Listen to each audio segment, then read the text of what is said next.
Ovde kod nas je oblačno i veoma tmurno. Pa ja sam u Barajevu, tu je harp. Da. Tako da, ovde prvo prestaje dejstvo.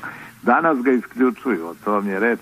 Tako da za 1-2 dana, a to je završnica, bit će i mali zemljotres, jer kad se isključi harp, onda ova rupa u ionosferi koja je napravljena i koja stvari izaziva ciklon i pomoću, da kažem, 2 koordinate praktično možete da ga centrirate. Kad se naglo isključi harp, onda se ionosfera vraća prema zemlji. Ona inače na 50 do 70 km, zavisi, leti je na 70, a zimi na 50 km od tla i pri tom oscilovanju moguće je da dođe do zemljotresa. Ja ovde očekujem zemljotres nekih malih razmera za 1-2 do 3 dana. Evo, to će biti provera u ostalom cele ove tvrdnje da je to veštački ciklon, a ne prirodni.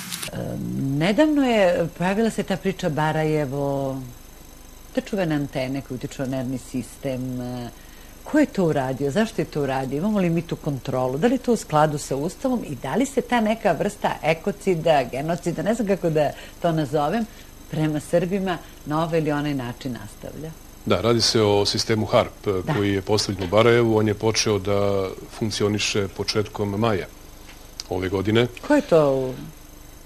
To je mogla da uradi samo aktuelna vlast. Tada je aktuelna vlast bila u rukama Borisa Tadića, Mirka Cvetkovića kao premijera i naravno parlamenta u kome su oni činili većinu.